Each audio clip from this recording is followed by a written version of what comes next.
Conformément à la loi organique numéro 08/15 du 7 octobre 2008, l'ordre du jour comprenait les points suivants. 1. Validation des mandats. 2. Adoption de l'ordre du jour. 3. Adoption du règlement intérieur de la conférence. 4. Constitution des commissions. 5. Présentation des états des lieux de province. 6. Adoption des avis et suggestions sur les états des lieux de province. 7. Adoption du budget de la prochaine conférence des gouverneurs de province. A. Concernant le premier point, les mandats de tous les membres ont été validés. B. Concernant l'ordre du jour, tous les points inscrits ont été adoptés. C. S'agissant du règlement d'ordre intérieur, celui-ci a été adopté après amendement. D. S'agissant des commissions, la plénière a mis sur pied les 3 commissions suivantes. Première commission. Commission politique, administrative, culturelle, juridique et sécuritaire. Deuxième commission, commission sociale, économique et financière. Troisième commission, commission reconstruction et développement. La conférence a en outre chargé le bureau de procéder à la répartition des membres. Et la conférence des gouverneurs a ensuite suivi la présentation des états des lieux de chaque province portant sur les aspects ci-après. Aspect politique, administratif et sécuritaire, aspect économique et financier,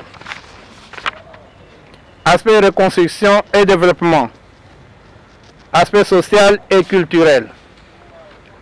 F. Après échange sur les états des lieux des provinces, la conférence des gouverneurs a formulé les avis et suggestions ci-dessous.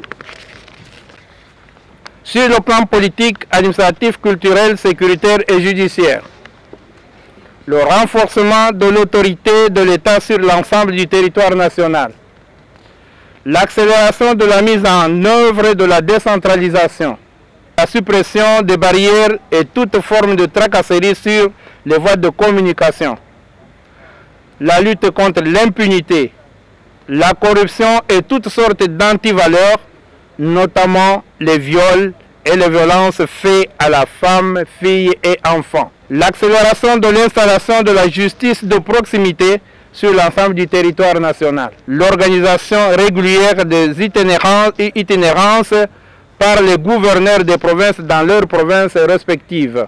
Le maintien de bons rapports entre, d'une part, les gouverneurs de province et leurs collaborateurs, et d'autre part, entre les gouvernements provinciaux et les assemblées provinciales. La nécessité d'une réunion interinstitutionnelle pour d'autres questions préoccupantes.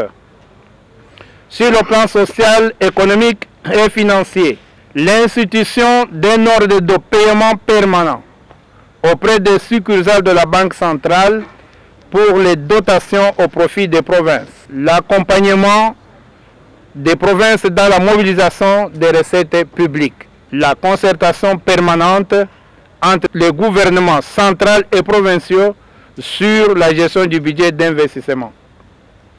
Sur le plan de la reconstruction et du développement, la réaffirmation de l'implication de tous dans la réalisation du programme des 5 chantiers de la République. Le démarrage du programme de réhabilitation des routes de desserte agricole par l'organisation du système de cantonnage manuel sur les premiers 45 000 km sur toute l'étendue du territoire national. La réhabilitation et la relance des unités de production agro-pastorale et industrielle. G. S'agissant du budget de la conférence, il a été adopté par la plénière qui a chargé le bureau d'en assurer l'exécution par son secrétariat permanent. H. Enfin, la prochaine conférence des gouverneurs se tiendra à Mbandaka, dans la province de l'Équateur, en décembre 2009.